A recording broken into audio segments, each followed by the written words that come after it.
program is basically a book launch, a book that was published by the United States Institute of Peace, authored by Susan Maloney, the senior fellow at the Brookings Institution Saban Center for Middle East Policy, Iran's Long Reach, Iran as a Pivotal State in the Muslim World. We have the bios of our speakers outside, so I'm not going to take time and introduce them. Just would like to welcome Susan Maloney, David Ignatius, and Dan Bromberg. Susan will introduce the book, followed by comments by Dan and David, and then we will open the floor for your comments and questions, and we will leave enough time to get all the questions in. Susan, please. Thank you very much, Hala, and thank you so much to the Woodrow Wilson Center for making this event happen today, to the U.S. Institute of Peace for commissioning and then publishing the book, to David Ignatius for agreeing to be here and grace us with his expertise on both Iran and U.S. foreign policy, and of course to the Saban Center, which pays my salary today and enables me to continue working on Iran. I was very pleased to write this book and to work on this issue, in effect, because the question of Iran as a pivotal state in the Muslim world is almost self-evident. It is, of course, the world's only modern Muslim theocracy. And we spend an awful lot of time talking about Iran on the march, Iran on the ascendance across the region. And yet, taking some time to kind of look through the history of this relationship, look through the patterns of Iran's influence, was for me very informative, both in understanding Iranian foreign, economic, and domestic policy, but also in trying to anticipate and instruct what U.S. policy options might be. And so what I wanted to do today was to talk a bit about a couple of conclusions that I drew from the book, in particular about Iran, then move to talk a bit about U.S. policy, but leave that largely for discussion and question and answer. I will say that when I served in my previous position at the U.S. Department of State, I was asked by one of my colleagues at one point to write a sort of top 10 things someone of importance might need to know about Iran. And it's been a kind of useful way for me to frame the way I think about giving talks and about trying to analyze and conceptualize Iran, particularly when I have a limited period of time to do so. And so while I don't have time today to give a kind of top 10 conclusions from the book or top 10 issues that one might think about from this book, I'll give you maybe a top 4. And hopefully that will provoke a little bit of interest and discussion. I think the first premise that I would make is that ideology does matter. As I said, Iran is the first modern Muslim theocracy. For Iranian leaders, religion remains central to the identity and to the legitimacy of the Islamic State and to the survival of the current system of government.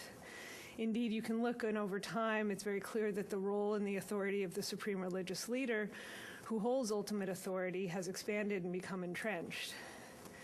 And yet, if you look at the way that Iran wields this authority, in particular through cultural and other social means across the region, it is quite multifaceted. Let me talk for a minute about some of the cultural efforts that Iran has to export the revolution. We tend to focus particularly on terrorism and subversion, which were, of course, prominent methods of Iranian export of the revolution during the first decade.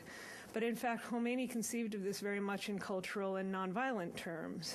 For Iran's founder, the most effective way to export its revolutionary fervor was through the dissemination of its precepts and the advocacy of its officials and its citizenry and the broader clerical network. This view helped inform Iran's embrace of Islamic themes in its diplomacy and its determination to promote its views and its place in the Islamic order, both through controversy and provocation wherever necessary. The Islamic Republic has routinely used the pilgrimage, the Hajj, as political theater, which has been an unparalleled opportunity to advance its claims to leadership of the Islamic world. Here, too, I would point to Ahmadinejad and other Iranian leaders' use of anti-Israeli rhetoric. Obviously, Iranian leaders have a long and somewhat ignominious history of seeking to shore up their credentials as a leader in the Islamic world by invoking the Palestinian cause and aligning themselves with the most virulent strands of opposition to Israel. Ahmadinejad's rhetoric and all of the explosive attention that it has received over the past 3.5 years has ingratiated him with two crucial constituencies for his own power base, both Iran's hardline power brokers as well as popular opinion across the Arab and Muslim world. The invective that Ahmadinejad used served his purpose. Anecdotal evidence suggests that suddenly the president of Iran's Shia theocracy became one of the most popular figures among Arabs and Muslims. Ahmadinejad exulted in his new popularity, saying that the world of humanity is on the threshold of a major and fundamental transformation. You can see the consequences of this transformation wherever we visit in the world. He talks about attending an OPEC conference in Riyadh and the young Arabs clenching their fists with enthusiasm and a certain degree of excitement, yelling, "Long live Iran, long live Iran." This was an experience that even the founder of the Islamic Republic never had. The embrace of the Arab world, the embrace of the Arab street. And Ahmadinejad has taken his cues from the response, and I think that we can expect that both he and potentially future other leaders of the Islamic Republic will continue to deploy this rhetoric. I would say when we look at the sort of social, cultural impact of Iran across the Islamic world and of its ideology across the Islamic world, it's also important to note that Iran's leadership of the Shia community has brought with it some doctrinal and institutional innovations. Despite the state's efforts to centralize and systematize Islam since the advent of the revolution, Iran's seminaries have in fact fostered a tremendous amount of intellectual and doctrinal ferment. And you might have seen the article this weekend in the New York Times Magazine, one of many recent articles interesting in that magazine on Iran that dealt with Abdul Karim Saroush and the advent of dynamic jurisprudence. Dan Brumberg, among others, has written on this issue.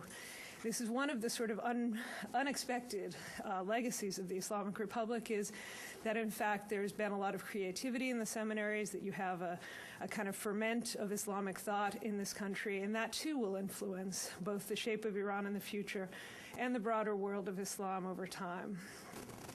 At the same time, of course, culturally, by appropriating religion as the domain of the state, by clearly prioritizing the political attributes of religious leadership over theological credentials, Iran has arguably weakened the clerical establishment and marginalized the traditional hierarchy of authority within Shia Islam. Systematizing religious practice through, for example, the tightly controlled official network of Friday prayer leaders may have only diminished its appeal. So after my first precept or first conclusion from this book is the importance and centrality of ideology in shaping Iran's message to the Islamic world, its influence on the Islamic world, and the broader practice of Islam, I would say the second principle is that we should forget ideology. It's one of the many contradictions and ironies of Iran. And it's important to recognize that everything, including ideology, is negotiable. Ideology has never been the sole or the central determinant of Iranian policy. Every Iranian leader has, in fact, routinely sacrificed revolutionary and religious orthodoxy in service of more mundane national, personal, or regime survival interests. We saw this institutionalized in 1988 with the establishment of something called the Council for Assessing the Interests of the System, or the Expediency Council, which is tasked with mediating between the Parliament and the Council of Guardians, a 12-member body which had been empowered to oversee all legislation. The Expediency Council, which has been run since the end of his presidency by Hujjatul Islam Hashemi Rafsanjani, is also empowered to override both the Constitution and Islamic law, to frame all decisions in what is in the best interest of the Iranian state. That's an effective acknowledgement made by the founder of the Iranian Revolution and the state that, in fact, national interests, regime survival, is the most important precept for this regime. In Iran's foreign policy, we see that ideology exists. We see it, of course, through particularly the obsession with demonizing Israel and the involvement in the Arab-Israeli conflict and in other parts of the broader regional competition with the United States. But in fact, we see I would say, even stronger strands of unabashed pragmatism and great power pretensions that really predate the revolution, and I would assume will post-date this regime. Iran employs messianic rhetoric, which is largely manipulative, but it is not determinative of Iranian actions.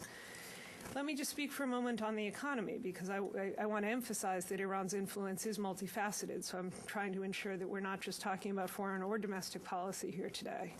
If you look at specific areas of intense Iranian interest, it's clear that Iran has used its economic ties as vehicles of indirect influence as well as profit. But it's hardly evident that Iran has specifically sought to use its windfalls, particularly those over the past 6 years of the oil boom, to enhance its position within the Islamic world. In fact, economic activities have expanded largely where opportunities have been created, particularly Iraq and Afghanistan. But since Ahmadinejad came into office, Iran has diversified its economic ties in ways that suggest that ideology, opportunism, and anti-Americanism are at least as important, if not more important, than religious affiliation. And in fact, when it comes to the economy, you can see that shared religious identification has not always been a force of cohesion. In fact, economic interests have triggered or exacerbated frictions with other Islamic states, particularly between Iran and its neighbors. Here I would point to the enduring competition for influence over oil policy and OPEC action between Iran and Saudi Arabia that continues to this day. The third precept or sort of principle of Iranian policy and Iran's influence in the Islamic world that I think is essential to recall is that for Iran, strength is power. We hear a lot about Iran's recent ascendance, and aided by unfortunate analogies with Nazi Germany, there is a kind of superficial sense of Iran as inexorably expansionist. Washington has repeatedly accused Iran of hegemonic ambitions or seeking to dominate the Gulf. Despite its incendiary rhetoric, however, Iran is not Nazi Germany. That was a state that had limitless ambitions and saw war as a means of realizing its objectives and of expanding its territory. Rather, Iran is an opportunistic power that is seeking to assert its predominance in the immediate Gulf neighborhood and exploit openings to advance its influence across the region. This power projection reflects a fundamental opportunism. The Iranian state seeks to maximize avenues of influence, exploit its adversaries' vulnerabilities. Iranian leaders tend to view assertiveness as equivalent to or an effective substitute for power. And this, I think, you see throughout Iranian foreign policy. I think it was Kayhan newspaper that said last year, "Our world is not a fair one, and everyone gets as much power as he can, not for the power of his reason or the adaptation of his request to international laws, but by his bullying." And this is a kind of Hobbesian worldview and aversion to compromise that really has defined Iran's recent diplomacy on the nuclear issue and on other issues where it is engaged in conflict with the United States, where its provocative course is grounded in a conviction that acceding to international demands for suspension of uranium enrichment, for example, will be read as weakness and in fact lead to intensified pressures rather than enhanced accommodation with the international system. Iranian leaders have never felt constrained by international law or diplomatic protocol. They have this perception of an inherently hostile world and a conviction that the exigencies of regime survival justify their actions. So we can expect Iran to exploit every opening, pursue multiple duplicitous or even contradictory agendas, to play capitals against one another, engage in pressure tactics, including the use of force to advance the aims of the government. This kind of creativity is sometimes attributed to Shia doctrine, but again, I think we can see that it predates the theocracy. We can look at the diplomacy really of the past century and some of the adroit moves that the Shah's regime used to deal with the great powers over the years, and in fact see that this is a rather consistent element of Iranian diplomacy. But in fact, the assertiveness and the commitment to opportunism on a foreign policy front of this particular regime is as much a function of the strategic insecurity that was inculcated as a result of the 1980 Iraqi invasion and the subsequent 8-year war, which for Iranians was not a bilateral conflict, but a war waged by the entire world against the revolution and against the Iranian nation. I think it's also important to emphasize that this sense of strength being the equivalent to power, assertiveness being an indispensable element of diplomacy, is particularly pronounced today under a sort of leadership that is far more hardline than what we had seen in recent years. But there should be no misapprehension that Iran's regional assertiveness would be conclusively resolved by a shift in its internal politics. Indeed, even the reformists expressed hesitation about negotiating with Washington at a time when the U.S. appeared to be in a position of strength. Sadegh Kharezi, who was the ambassador to France, the nephew of the former foreign minister, and the author of a 2003 overture, which was intended to begin a conversation about a grand bargain with Washington, recently described Iran's post-1989 foreign policy as divided into three eras: the era of reconstruction during the Rafsanjani presidency, the era of détente under Khatami, and the present era of deterrence.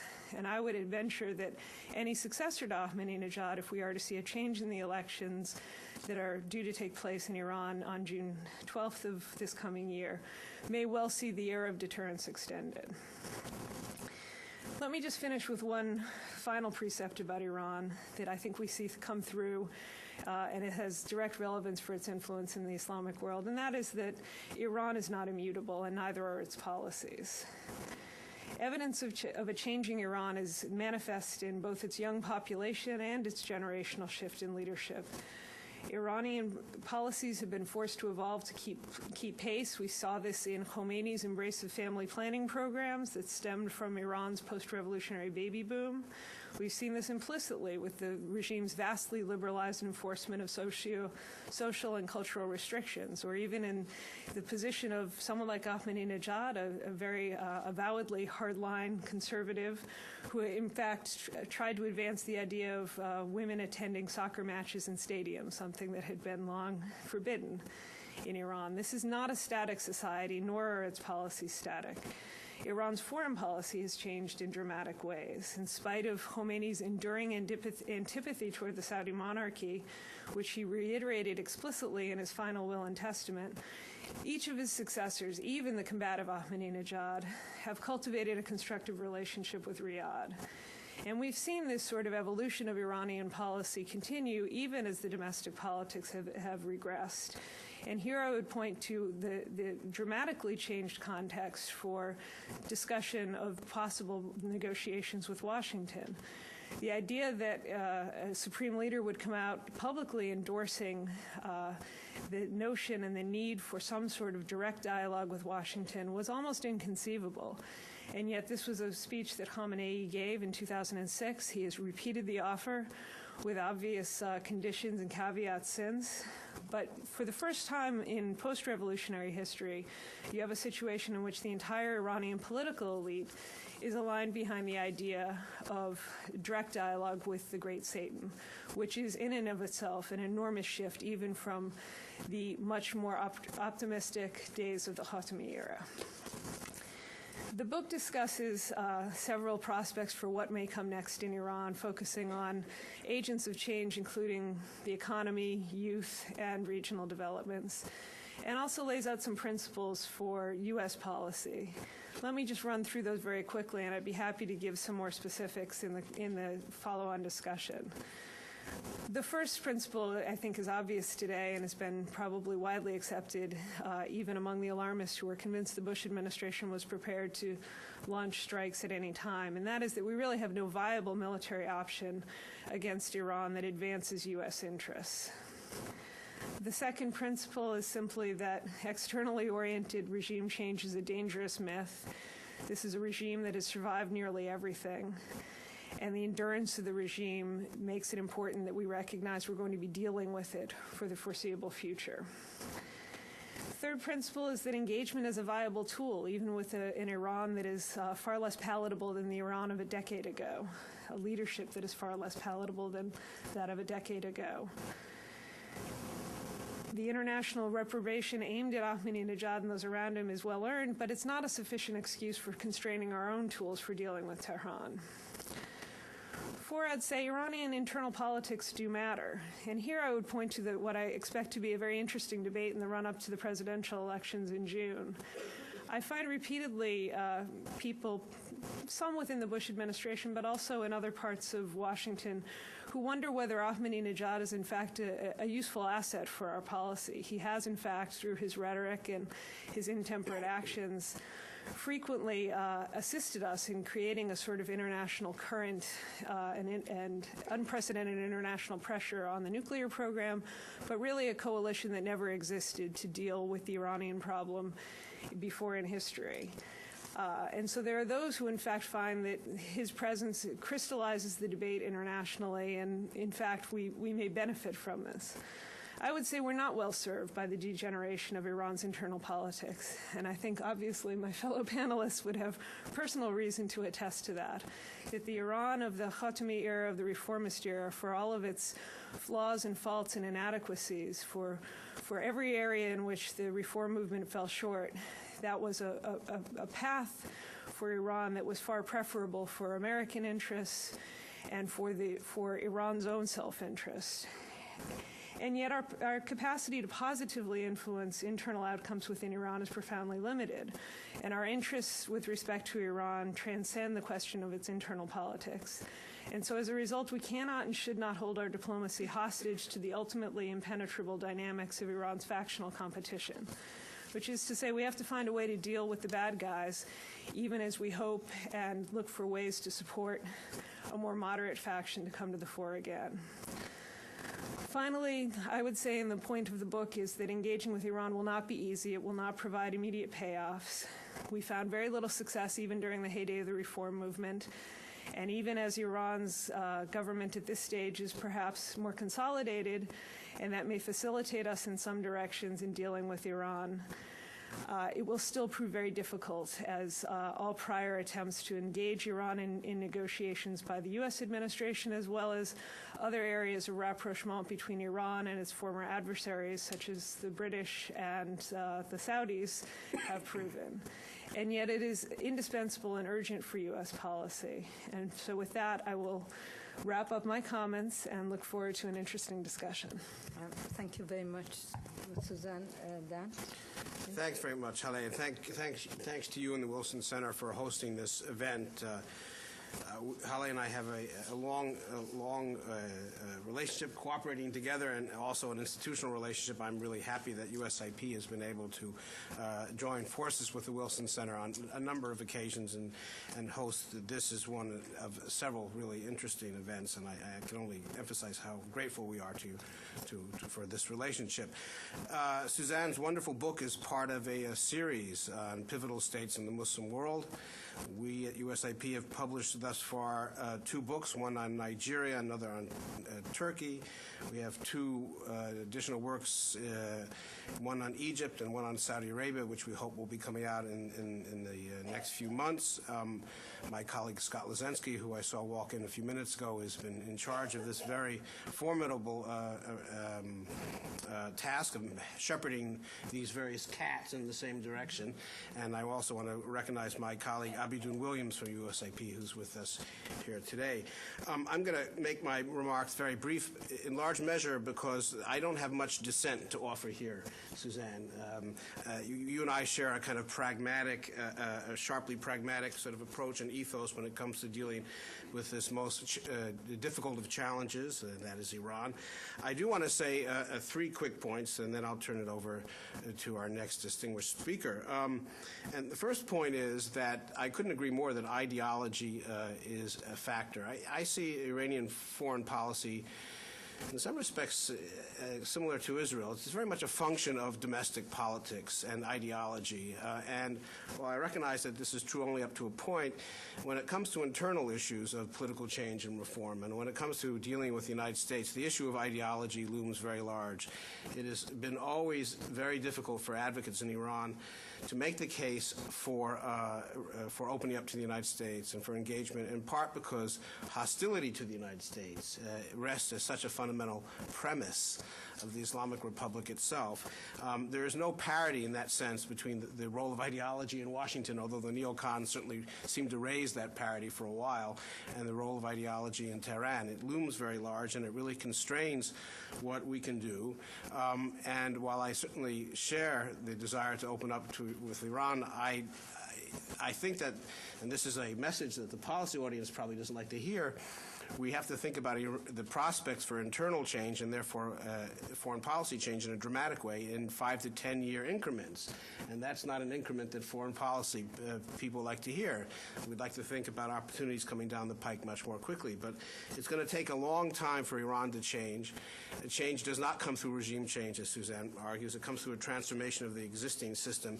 And given the minefield of internal domestic politics and the extent to which hardliners see the effort to open up to the United States as a way of reinforcing the domestic leverage of their own opponents in Iranian politics, this really creates constraints and minefields in which we have occasionally stepped on in a clumsy sort of way.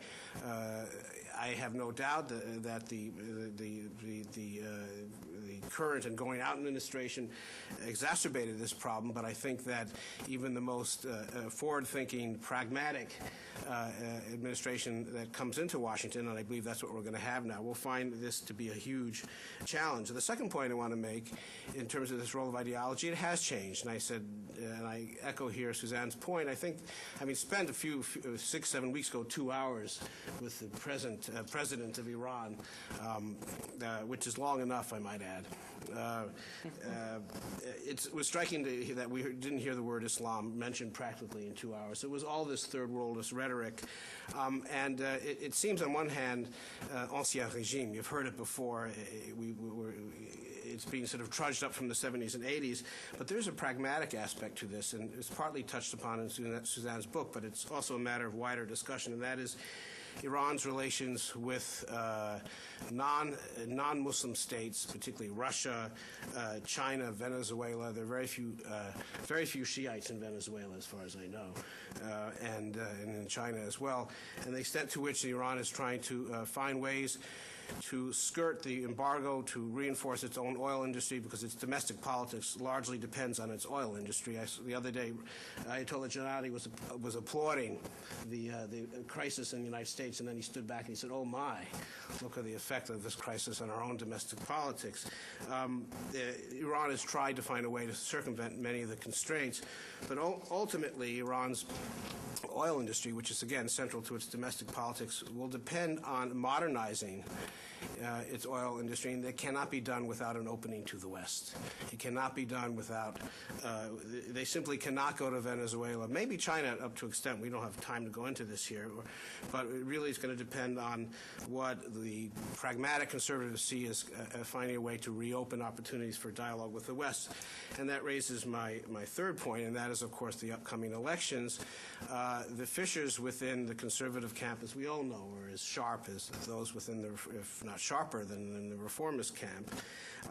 And a lot of the criticism aimed at the current president, and this echoes what Suzanne said a moment ago, a lot of the criticism coming from Kalibaf and others is that through his rhetoric he has created an arena for uniting Western public opinion and Western policymaking against Iran in a way that was a gift to the West.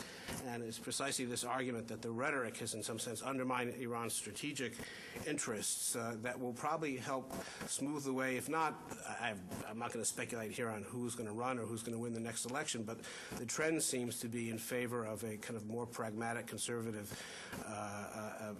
influence and power in Tehran, which may open up some opportunities for engagement. But engagement will be precisely what Suzanne says it is: extremely difficult, full of minefields, and we have to pay very close attention to this issue, which is so much a part of Suzanne's book, and that is this complex link between Iranian domestic politics and its foreign policy. Thank you very much. David, please. Thank you. I want to just begin by expressing my thanks and respect for our chairman, Halle. If there's anybody writing and thinking about Iran who shows intellectual rigor and also personal courage. It's Hala, so it's really a pleasure for me to be here. And it's also wonderful to be able to talk about such a good book. There are a lot of books published about foreign policy, and many of them are pretty ordinary. And this isn't. This is a really first-rate piece of research and thinking. It is fact-based, not faith-based. There's a tendency with every major subject to write about how you wish it would be, or how you're afraid it might be, and I'm afraid much less careful analysis of the historical record, and then discussion of what that means. And I think what Suzanne has done here is to look at the growth of this regime since the revolution, the way it's institutionalized itself, the way it's consolidated its power, the reason why the rise of Ahmadinejad and the apparatus that sustains him is not accidental, not an unfortunate example of megaphone politics, but something that's more deeply rooted. I've been quoting recently a favorite expression of George C. Marshall, the Secretary of State who gave his name to the Marshall Plan, who said once, "Don't fight the problem." This was one of his admonitions, I think, to his generals. Don't fight the problem, and by that he meant understand the problem, and then go solve the problem. Well, with Iran, I think we tend to fight the problem a lot, and correspondingly, there's a lot less effort to understand it. And I think this book is a terrific antidote. Suzanne's discussion of the pressure points for the regime, in particular, her discussion through the book, but in the concluding chapter of Iranian youth and the way in which mobilization of young people has, in the modern era, always been a key aspect of political change in Iran. I hear a quite fascinating discussion of what might have happened if Khatami, back in 1998, 99, when he was being challenged, had gone to the streets himself, had called his supporters to go to the Azadi monument in Tehran, to assemble, to talk, to speak, really call the bluff of the Ayatollahs by turning to the youth weapon, what that might have meant. It's interesting to imagine.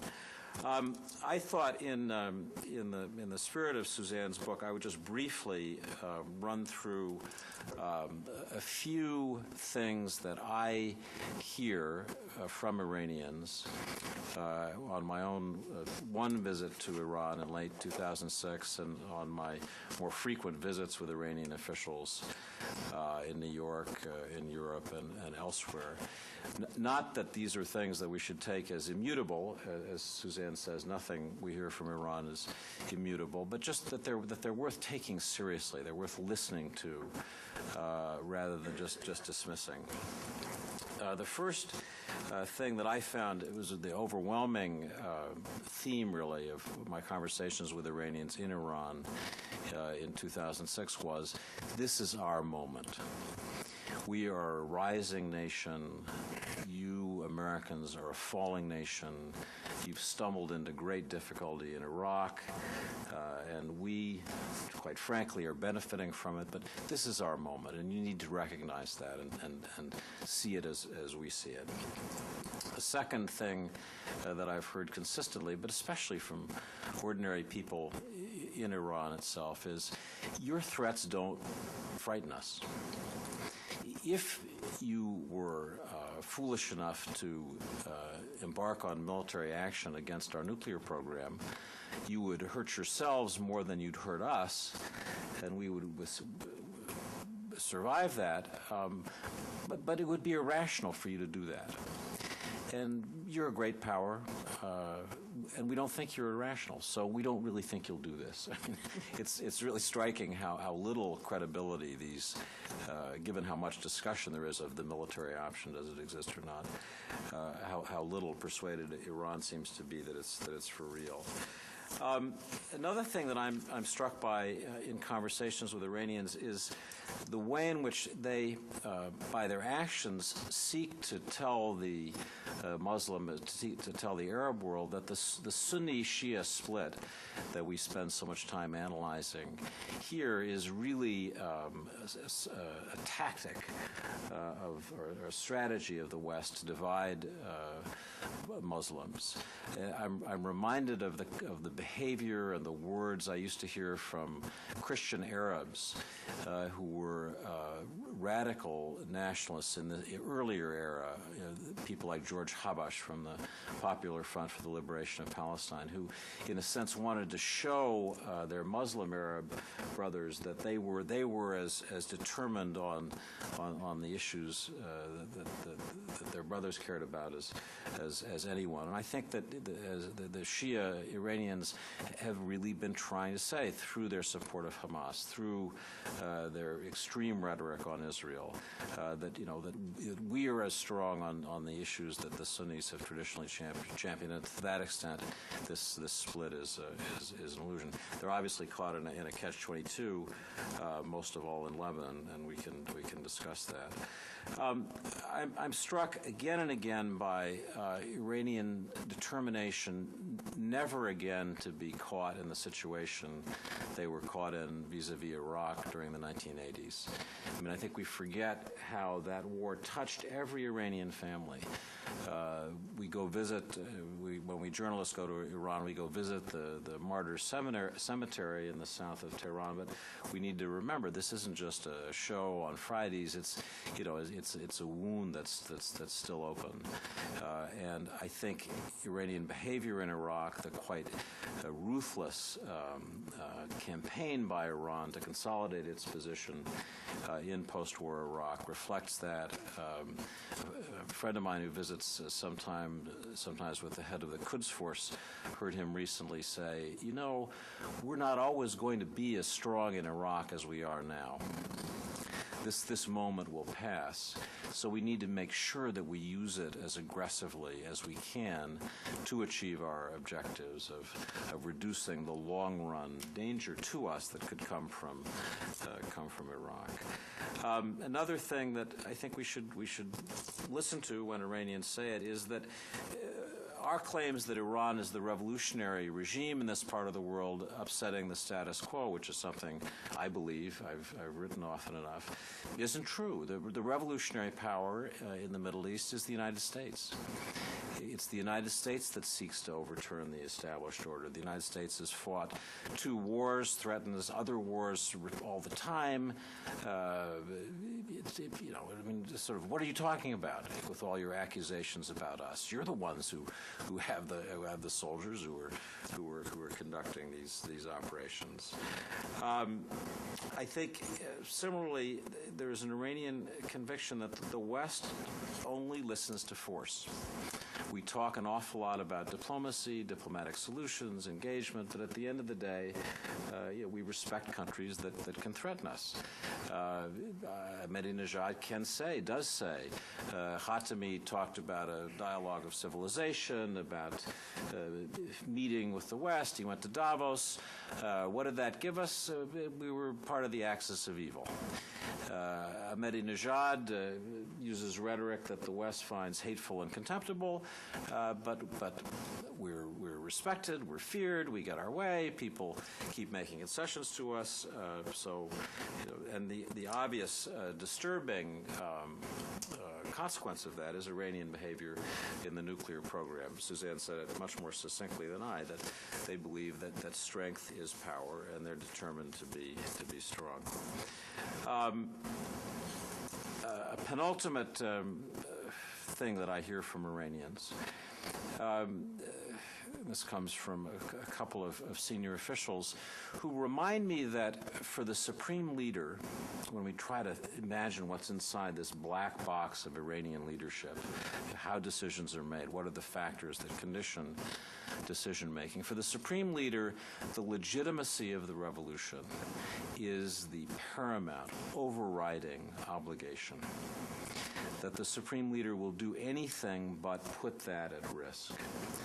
and that you Americans don't understand as you talk to us about engagement and about this dialogue we should have and this strategic obligation. You don't understand that if that conversation, if that process could put at risk the legitimacy of the revolution in the eyes of the people, in the eyes of the clerics, the Supreme Leader won't want to do it. He'll pull back from it. And I suspect that may be a story that we see more of over the next 12 months. And then finally, and this is one that goes a little bit the other way from what I've been saying, I think in line with what Suzanne rightly says about Iranian opportunism, everything I've seen over the last several years tells me that Iranians really don't like to be isolated to the extent that they are. I mean, they don't mind some isolation, but they go to elaborate efforts to wave the flag of their support for the Palestinian cause, in part to get, make friends with Sunnis or pretend they have friends. They certainly try to buy friends in groups like Hamas. The Iranians were confident at the time that I visited Iran, and as I say, in 2006, that in the end they could peel Russia away from the United States in terms of UN Security Council resolutions condemning the nuclear program and support for sanctions. And they were really upset that didn't seem to work. If there's one thing I would really credit the Bush administration for in an Iranian policy that generally, as I wrote the other day, deserves to get an F, it is in preserving at least the basic structure of that international alliance to contain Iran through a series of 4 Security Council resolutions. And I think the Iranians really don't like that.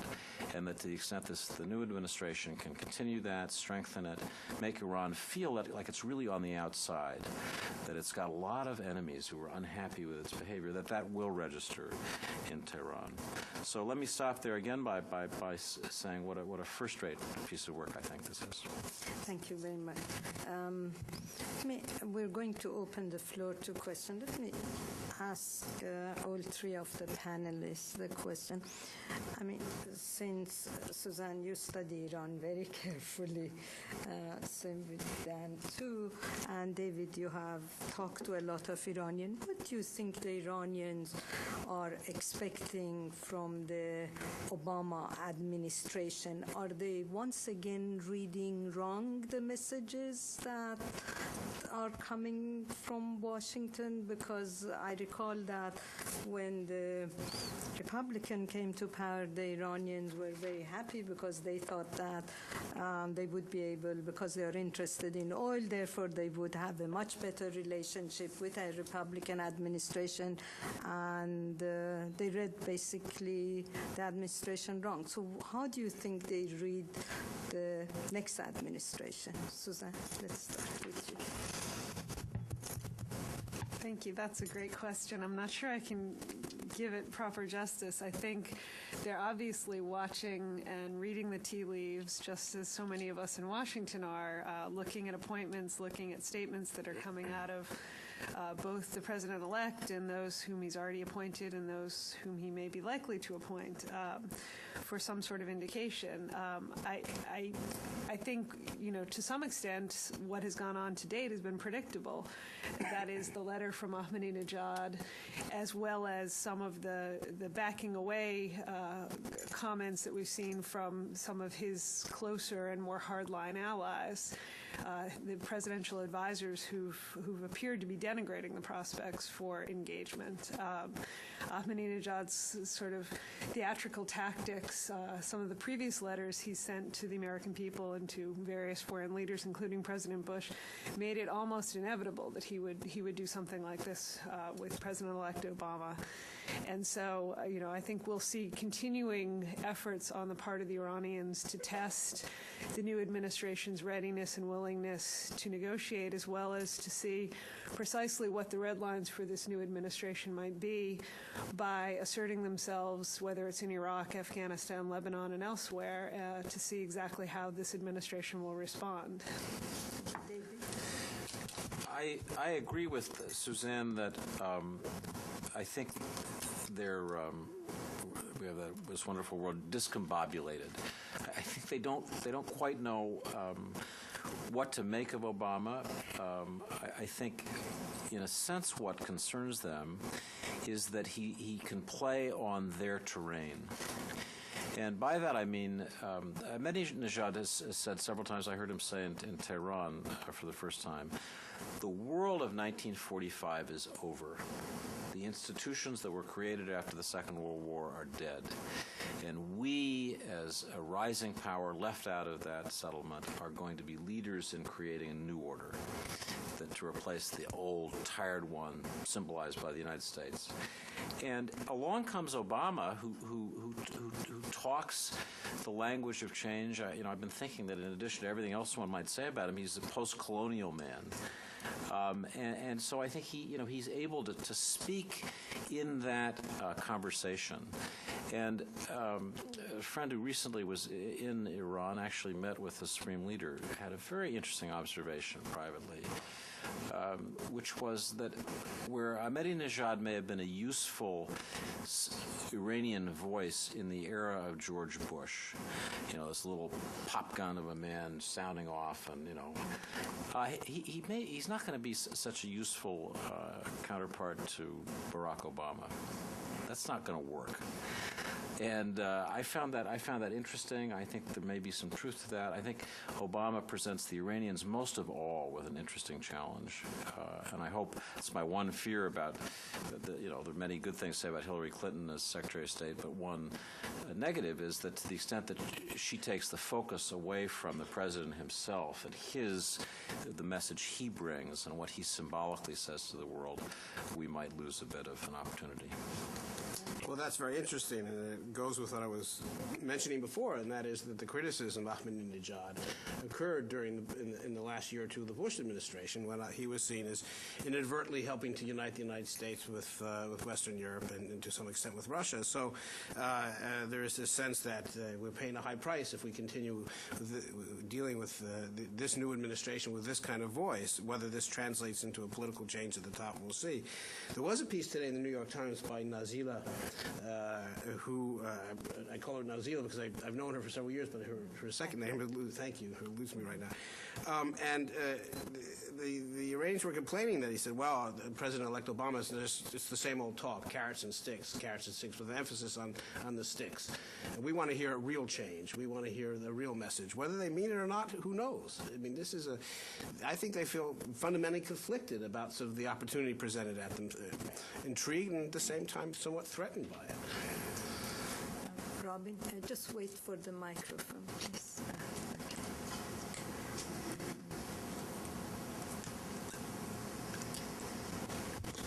Robin Wright, the Woodrow Wilson Center.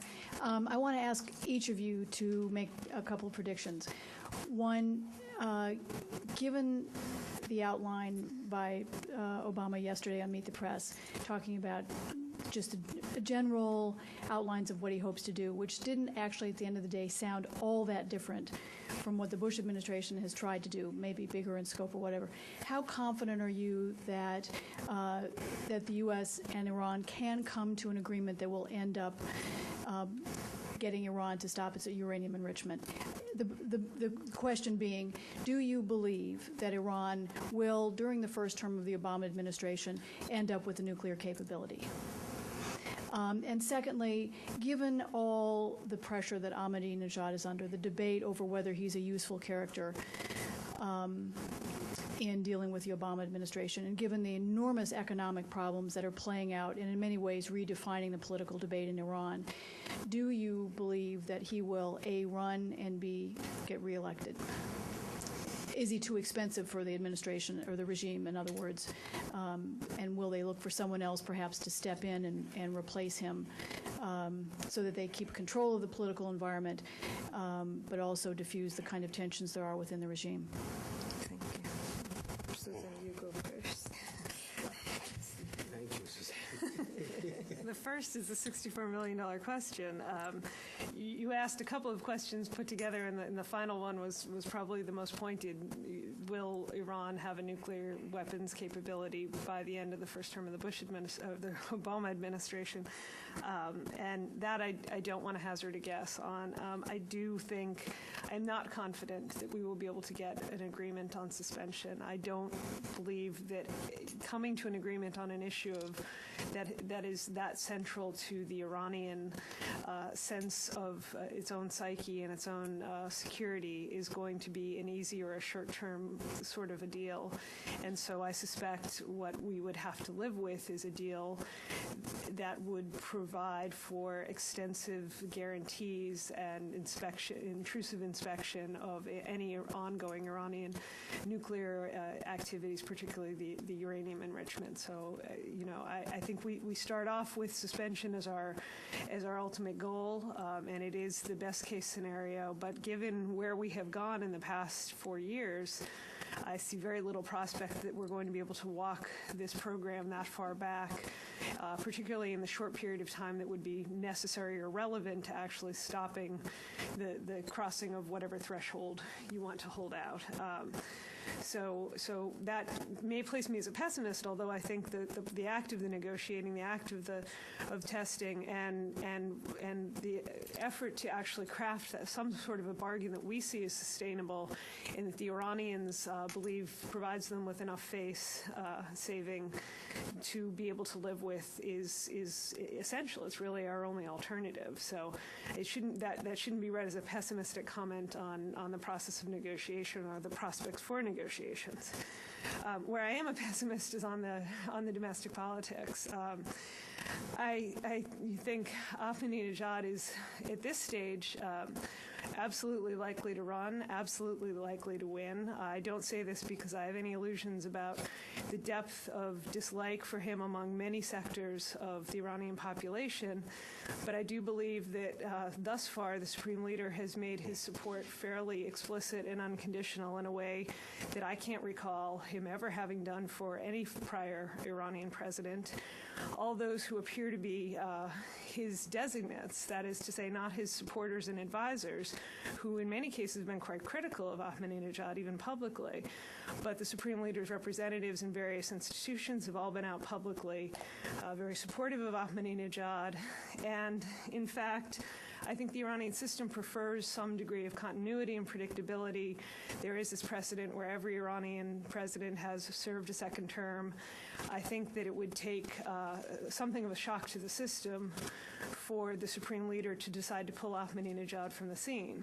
That said, he obviously has the capacity to do that, and I think if he saw the system or the revolution endangered in any way, as David has said, the legitimacy of the revolution is paramount, and so he would turn on a dime if he saw that as a necessity, and he would absolutely replace Ahmadinejad either in the running or in terms of where he is signaling his supporters to turn out at the ballot box. And the difficulty with Iranian elections is no one could have or would have predicted in 2005 what the outcome would be, and I think it will be very difficult to predict up until the ballots are really counted what the outcome of this one will be.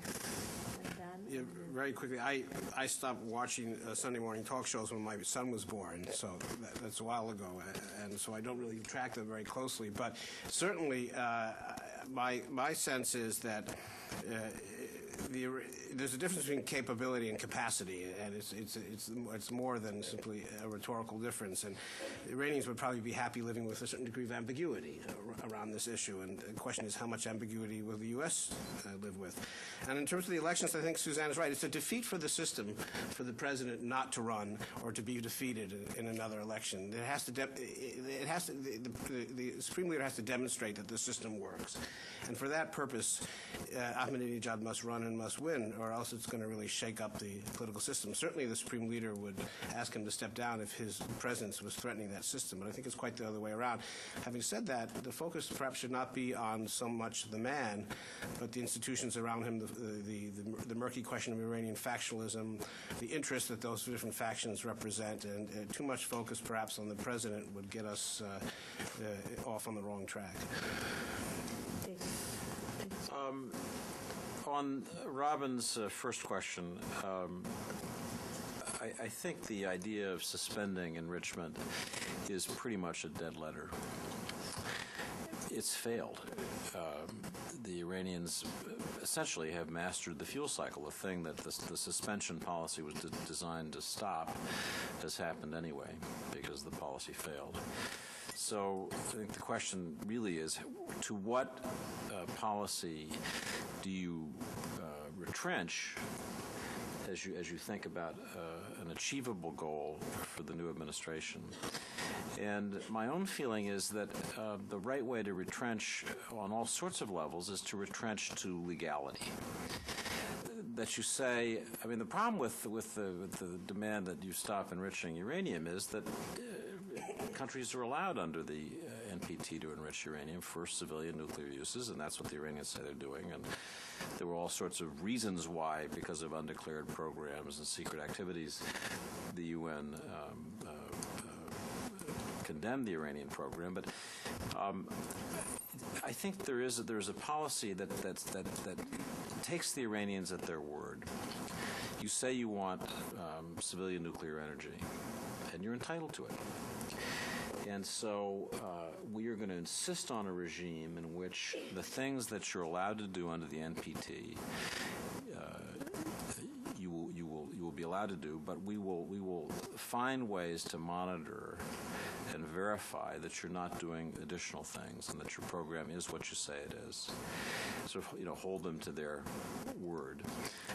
My own guess is the Iranians would be content to be a pre-nuclear weapons state as opposed to a nuclear weapons state. There are lots of reasons why going that last distance would not be in their interest, not least that it would show them to be hypocrites, having claimed for so long that that wasn't their intention.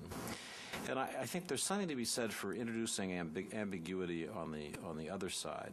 And if we say we are in a position to monitor and verify whether you're in fact going over the red line that you've agreed publicly to accept as part of the end of sanctions and continuing with your civilian program. And as a declaratory policy, we state, or maybe ideally this would be done by the Security Council as a whole, that any effort to break out of that understood public treaty-obliged behavior will be met by, Article 7, sort of heavy-duty language that lays the groundwork for a serious response. I think that would be the right way to think about policy. It's clear that the new administration is also thinking about a nuclear umbrella for Israel. That is to say, a U.S. deterrent umbrella for Israel and other nations in the region. Like what we offered to Europe during the years of NATO. Complicated question whether that's a good idea or not, probably is. On whether Ahmadinejad will run again, yes, the leader made these statements about how wonderful he is and what a great job he's doing and seemed to all but endorse another term for him. But then not long after that, there was that bizarre moment where suddenly poor overworked Ahmadinejad was collapsing from exhaustion, and it was, what was that all about? Certainly it was laying the ground, if nothing else, for a subsequent statement by the leader, senior clerics, that this devoted servant of the revolution, deserves a chance to be with his family, to return to his first love of, whatever. So I think, I would be, I'll go out on a limb, I'd be surprised if he was the next president of Iran. Just before going to Ellen, there was a precedent when the leader supported Nater Nouri, and I happened to be in Tehran during those elections, and they showed him writing Nater's name on the ballot, and Khatami was elected, and everybody was, the leader and everybody else was in a state of shock. So the precedent has been there, of course, but this was not a one-term president. So everything is possible, and also So regarding, opening a dialogue with the U.S., the leader, as late as a couple of weeks ago said, it's I will make the ultimate decision when it's the right time to speak to the United States. And I think he pointed that not yet. So Ellen? Thanks, Hale. Suzanne, congratulations on the book. I'd like to switch the focus, and I'm focusing in particular on the title of your book, on pivotal state in the Muslim world. And I wonder whether, when I hear from Dan what the whole series is, whether it's pivotal Muslim state or pivotal state in the Muslim world. So I want you to tell us more about Iran's policy towards the rest of the Muslim world, if you could. They had this windfall in the Arab world that was probably due to our behavior in Iraq more than anything else. But what about Iran in South Asia, in Southeast Asia? Does Iran aspire to, and do you think it's been effective as a leader, as a model for the vast majority of Muslims who, after all, are not Arabs? The short answer is that I think for Iran, the Muslim world is broad and large, but it is heavily focused on its immediate neighborhood, which is to say that obviously its relationships that are further afield, particularly South Asia, more broadly East Asia, are relevant, and it has certainly directed both economic and cultural efforts toward all those parts of the world. But in effect, its central vision of itself as a leader of the Muslim world is not so oriented toward what the average Indonesian sees and where the average Indonesian orients his or her specific allegiance or political identification. It is much more concerned with the immediate neighborhood. Now, we've seen in recent years that Iran's foreign policy writ large is shifting eastward, and this is the product, I think, both of a kind of calculated decision on the part of the regime that that's where the opportunities lay, but also of the kind of shift in the global economy and the global context, which is that, power and markets and influence are moving eastward as well, and Iran hopes to be at the sort of forefront of that movement. But again, it's not, in fact, been seeking to assert its influence through any kind of religious identification or affiliation. If anything, it has played down many of those issues, many of the questions of Muslim minority populations in various states, so that it can continue to benefit from the potential economic openings, whether it's China, whether it's India. And so I think if in many ways, Iran's policy toward the broader Muslim world belies its own self-identification as the purported leader of that world, because in effect, what it does seek to be is the leading regional power and a leading voice within the Islamic world, but one which is inherently and distinctly situated in the Persian Gulf. The back is Henry and then Julia. I'm listening. If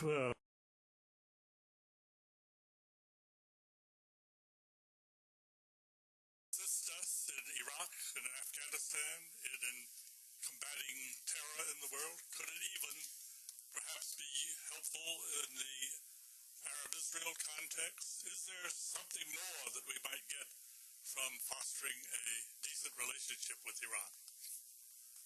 Let's start with David. So you have a minute to rest.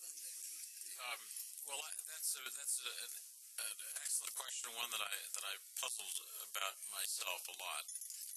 I used to feel some confidence that it would be possible to engage Iran in a strategic dialogue similar to what Henry Kissinger did with China in 1971-72.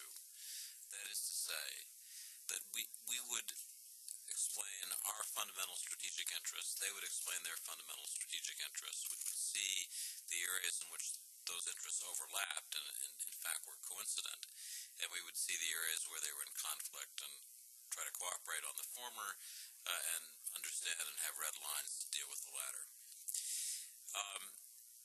And I thought, obviously, the first arena in which you would have such a discussion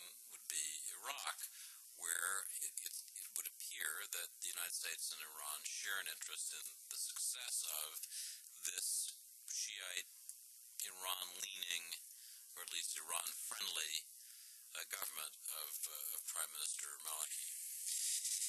That didn't happen. And indeed, the Iranians did quite a lot over the last 18 months to make that process more difficult. Why? And what does that tell us about the opportunities for broader engagement with Iran? I can't answer that question, but I'll tell you what my fear is.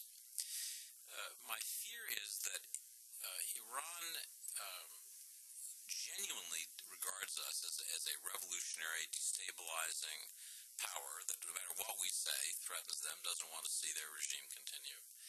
And so it sees this as a pivotal historical moment and thinks it's crucial in terms of their long-run interests that we leave the Gulf in as ragged and humiliated a form as possible. Now, they don't seem to have achieved that goal. I mean, the fact that the SOFA agreement finally passed after they had campaigned pretty aggressively to stop it suggests that that's not going to happen. So maybe they'll revise their goals. But I think a lot of people were surprised at their behavior. The one final thing I'd say about this is that I think there was a moment where the dialogue that I described, the rational dialogue about our interests and their interests, was possible. They, in fact, decided to embark upon it, and that was March 2006, when the Supreme Leader, despite very strong arguments against this view from conservatives, I heard Shariat Madari, the editor of Kehan, who's one of the conservative voices, when I sat talking to him, said what a terrible idea this was, but the leader decided to send Ali Larijani, his best, smartest, top-level negotiator, to Baghdad for a dialogue of interest with the United States about the future of Iraq, whereupon we panicked and pulled the plug. I think of all the dumb things we've done, that may be right up there, numero uno. But they were ready for it. The hardliners were angry that they were going to do it. I mean, you should have heard Shariat Madari just clucking to me about how, thank goodness the Americans, we knew that was America, thank goodness the Americans had backed out, because he really was worried about what might have ensued if that dialogue had happened. So if you get back to the point where the leader was blessing a dialogue at that level, with that intensity, with high-quality people, great. But I'm not so sure. I would put myself slightly more optimistic. I think that, in fact, not only can you, but begin to work on both Iraq and Afghanistan and the issues of the immediate neighborhood, but that's, in fact, where you're probably going to be most productive in beginning, if only because we have the precedents, both, as David suggested, the unprecedented endorsement of Khamenei in March 2006, which was slow-rolled by the Bush administration for reasons bureaucratic and otherwise, I think, until May 2007, and so that crucial opportunity was missed. But also the precedent of the 2001 to 2003 direct negotiations on the future of Afghanistan, which were, relatively constructive. I mean, not perfect. We didn't get everything we were looking for. I'm sure they came away from the discussions equally frustrated on various occasions. But they were pulled down in May 2003 for reasons ostensibly having to do with the bombing of the expatriate housing compound in Riyadh and the association of al-Qaeda operatives who were present in Iran at the time with that particular act. But clearly, the reason for pulling down those negotiations had more to do with the broader regional context. So I think here you have two areas where the Iranians have, in fact, signaled that they are prepared to deal with us, where we can look at least generally and say that there is a coincidence of interest, and where we are both very heavily engaged. In both cases, we are probably, with the exception of Pakistan and Afghanistan, we are the two most important critical powers in Iraq and Afghanistan. And so they can't help but recognize that. We can't help but recognize that. And in fact, in effect, the Bush administration had given standing authority to its ambassadors in both capitals to engage with their Iranian counterparts. So I think you have something to build upon. I suspect some of what the opportunity that was lost over the past year or so was the Iranian decision to run out the clock on the Bush administration and cast its bets with whomever might follow. And whatever that might bring. And so I think that's where you have to start, and that's where you're likely to be most productive in the short term, if only on a very micro level. When it comes to the Arab-Israeli conflict or to the Levant in general, I think that's going to be a much harder slog, much more difficult to accomplish anything. Iran availed itself of this unbelievable opportunity, having tried for many years to begin to get influence and access to Hamas. We handed Hamas to them after Hamas prevailed in the legislative elections, and the quartet cut off aid to Hamas. So I think, in effect, the Iranians are not going to give that up easily, not going to give it up without a fight. Their relationship with Hezbollah is organic. It is not an immediate client-proxy relationship, but it is so long-enduring, and it is so essential to them, both ideologically and strategically, that I think that, too, will be a very difficult relationship to untangle and to begin to diminish over time. So I think you start with Iran or with Iraq and Afghanistan. You work on the nuclear issue simultaneously. You seek to begin a dialogue that addresses the broader regional issues, particularly the Levant and the Arab-Israeli crisis.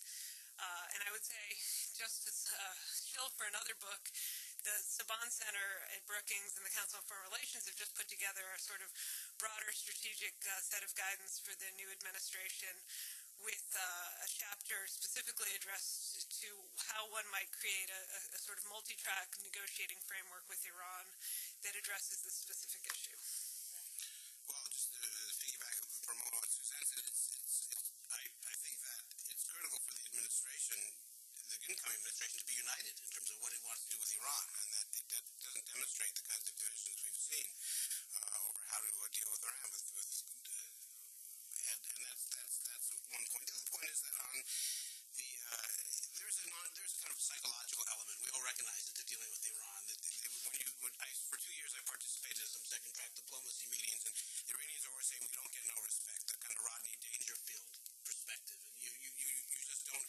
And there's something to this. The Iranians, there's an element there that could be perhaps broken by some extraordinary effort to sort of really engage them seriously and consistently and coherently and cogently.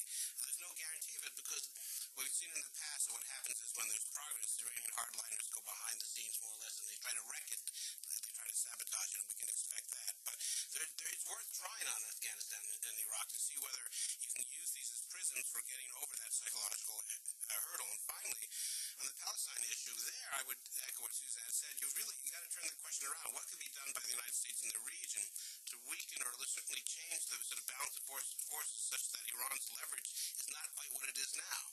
And progress on the Palestinian-Israeli front would help to do that. Khatami said when he was still president that Iran would accept any deal that was acceptable to the majority of Palestinians. Now, of course, that was intentionally an ambiguous formula, because if we mean Palestinians everywhere, a lot of Palestinians wouldn't accept a two-state solution, particularly many of the refugees. So it was couched in terms that were meant to be ambiguous. That's diplomacy. But nevertheless, we've heard some echoes of that very same position from the current political structure in Tehran. If we could demonstrate that we were serious and we could engage the Arabs and Israelis in a process of serious peacemaking between Palestinians and Israelis, with all the hurdles that Suzanne mentioned, in ways that would help to reconfigure the regional balance a little bit and drain away some of this leverage with Europe's consistent support, that might affect Iranian perceptions. But going to the Iranians for support of a peace process is not something we're going to find is very successful. Susan, why is Fuad Senora going to Iran? No, I mean, that's a very interesting turn in Iran, Lebanon. Well, how do you read that?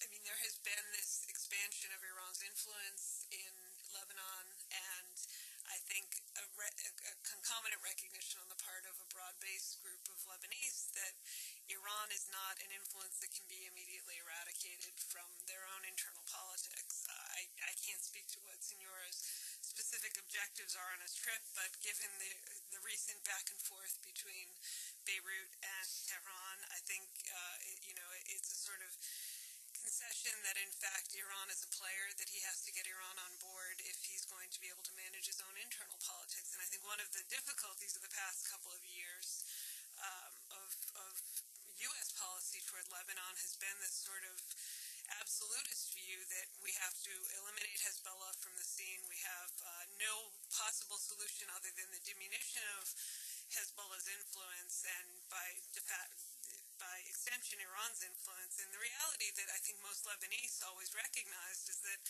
Hezbollah is going to continue to play a political role, and that the challenge is to diminish and eradicate its military role and to co-opt it politically and to begin to foster competing organizations, but not, in fact, sort of pretend it doesn't exist and to insist upon a kind of March 14th dominance of the political scene. I don't think any realistic observer of Lebanese politics might have said that, but let me turn this to David because I suspect he has a better answer. Well, I hadn't known actually that he was going, but I'm not surprised. And here's why. I think the Iranians, and this illustrates some of the points that Suzanne was making about the subtlety of what they sometimes do and the opportunism.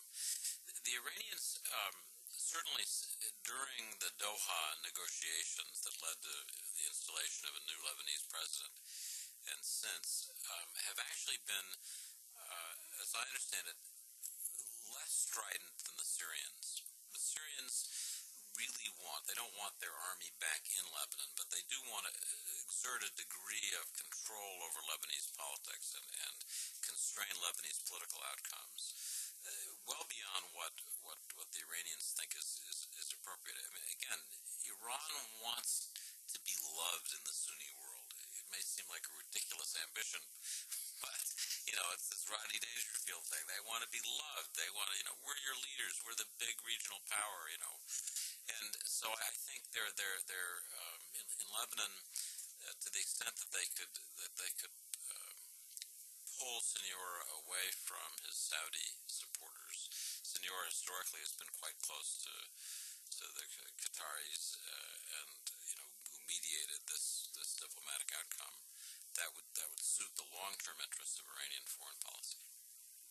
Julia, just wait for the mic, please.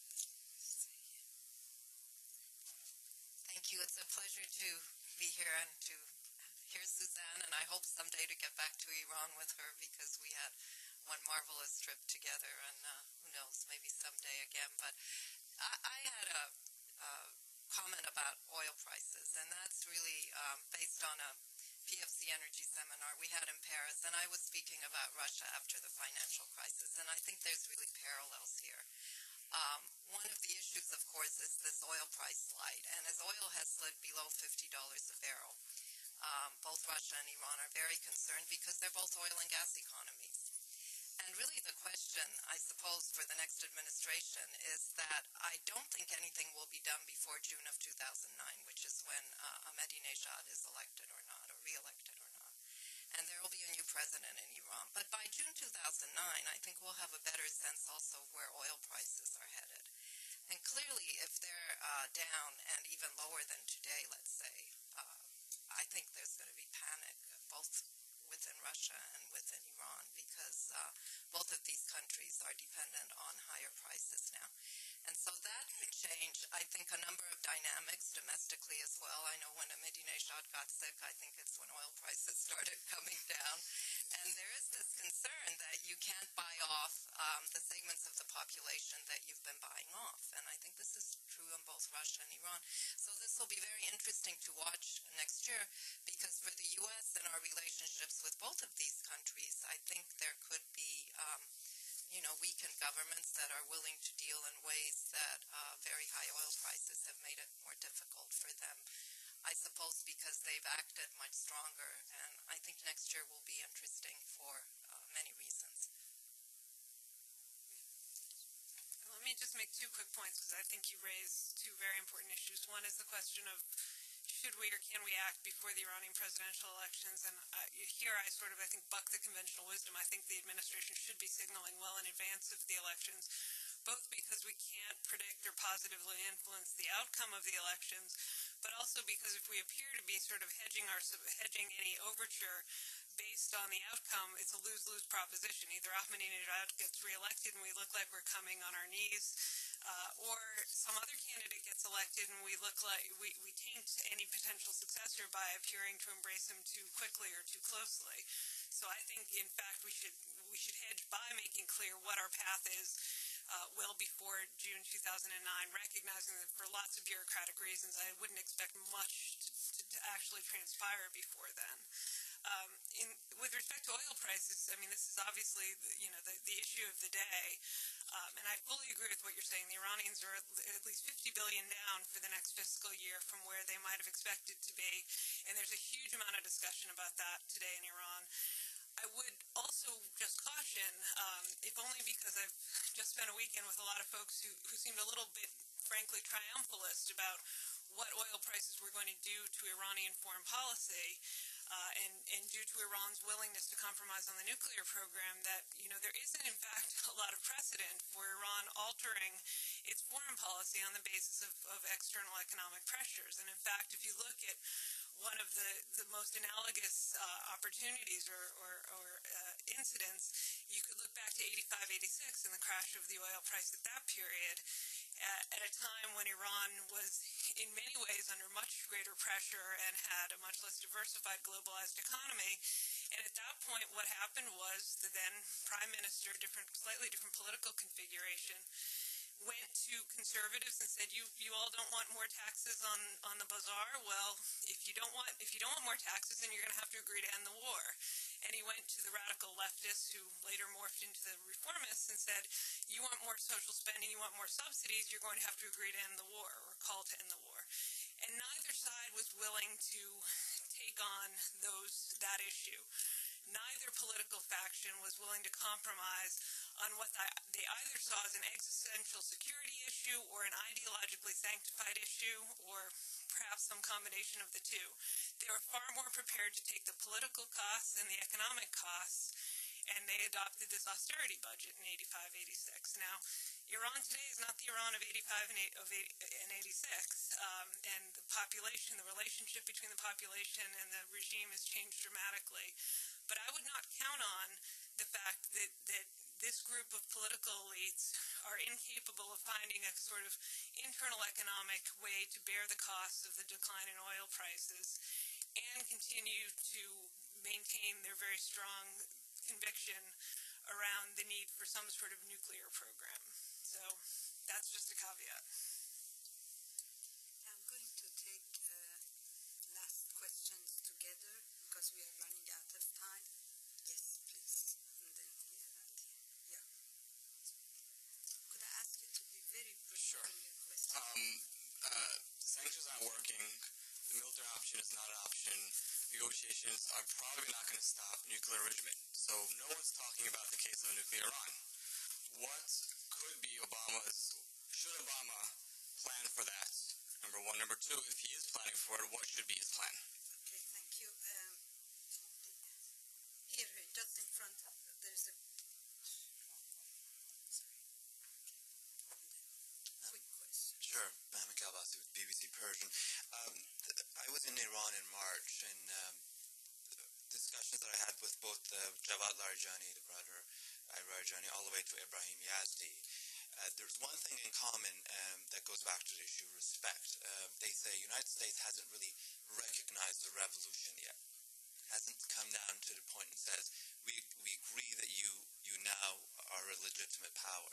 And they were talking about the $75 million budget that is to overthrow the government, these symbolic things.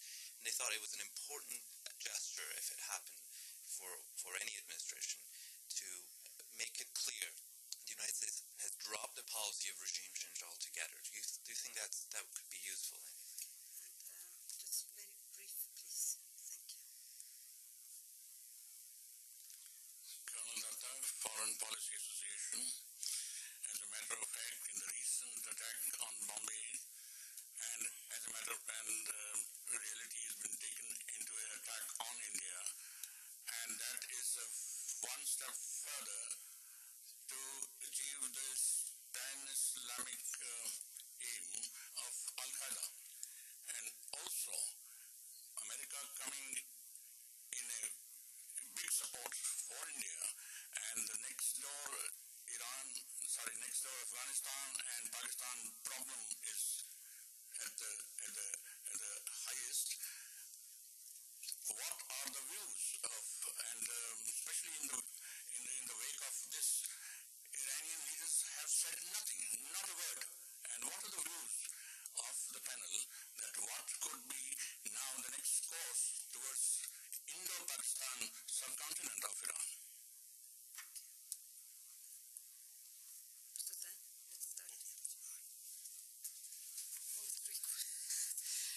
try to do these off very quickly.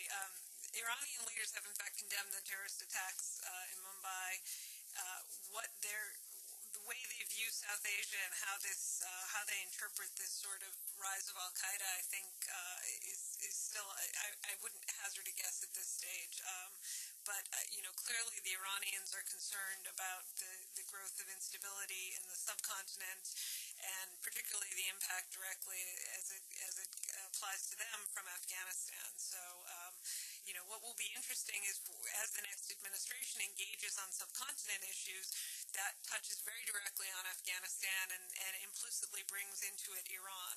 And so you will have clearly an enhanced focus on the Middle East writ large, clearly an enhanced focus on stabilizing the subcontinent, and in both of those new initiatives of the Obama administration, Iran is a factor and conceivably a player. And so it will be interesting to see what role Iran either aspires to play or inevitably becomes involved with. In terms of recognizing the revolution or dropping regime change, look, I've been on record for a very long time that the $75 million democracy promotion budget was a huge mistake. I think that every prior administration has been very clear about its willingness to engage Iran publicly. The sort of coy rhetoric of the Bush administration was disastrous and very obviously personally dangerous for U.S. policy and for Americans in Iran. And so I think that that's absolutely essential that the new administration comes in with a new approach to speaking on civil society issues as well as promoting democracy writ large across the region. I would say, though, this question of, do we show sufficient respect and can we recognize the revolution? We have recognized the revolution in the Algiers Accords most dramatically or directly, and in our consistent diplomacy toward Iran since 1979. And so, I think this is one of those conditions that Iranian officials and individuals and leaders hold out without really specifically knowing what they, in response, expect to see from any particular American administration. I tend to be very skeptical of the utility of security guarantees, for example. And so I think we have to be careful not to get too caught up in the question of how do we best show respect. My point on security guarantees and on respect is that the simple process of diplomatic relations is respect and is in and of itself the creation of a security guarantee.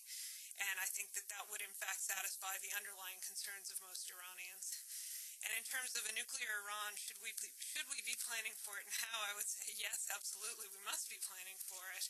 I would say that it is a subject that most policymakers in Washington don't like to speak about publicly or don't like to engage publicly. The preferred rhetoric is that it's simply unacceptable.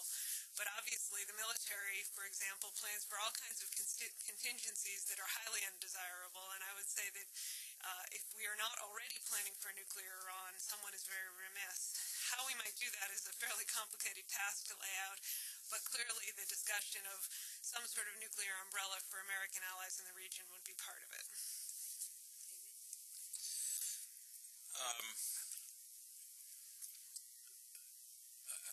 I know that the formula that Obama has used, that a nuclear Iran is unacceptable, an Iran with nuclear weapons is unacceptable, leaves a lot of room for definition. When is the threshold crossed? That's what I was trying to speak about earlier. If you can have a new negotiating position that establishes a new threshold where you think you can get strong international support for defending that as a real red line, then I think that would make sense. Certainly planning for what happens if negotiations fail, what happens if Iran breaks out sooner than we think. Given, if you're at 4% or 7% or whatever the enrichment level is at present, and you've got 4,000 centrifuges running, and you really apply yourself, you could have nuclear material to make a bomb pretty darn quick. And so, breakout a la North Korea is something. I don't think the Iranians will do it, but I think it's something that you have to think about as a contingency. Like Suzanne, I just don't get very excited about apologies or formal recognitions or pledges that we won't attack you, because they're, I think they kind of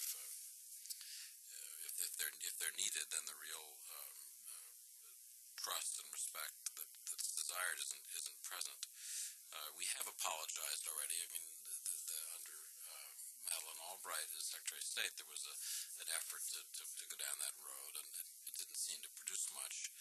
And I don't think it would in this case. I've been interested in specific confidence-building measures like an incidents at sea agreement in the Persian Gulf that today would have to be negotiated with the Revolutionary Guard Navy, which now has responsibility for protection of Iranian coastal waters, in part because it takes you into a kind of dialogue that genuinely promotes mutual respect. You know, when military people sit down and talk about what they're going to do in the event of dangerous incidents, that's a useful dialogue. So I'd love to see things like that. And I think finally, the problem with the $75 million to promote Iranian civil society was Iranian civil society was in pretty good shape as it was. Thank you very much. I mean, it's vibrant. You know, is there a blogosphere in the world that has as many interesting comments that are posted? And I think there was an arrogance about this that, you know, you poor Iranians, you know, with our money and help, you know, and I think it's not that we don't want to encourage civil society, it's just that it doesn't need all that much encouragement. It's flourishing to the extent the regime opens any space, an awful lot seems to bloom there.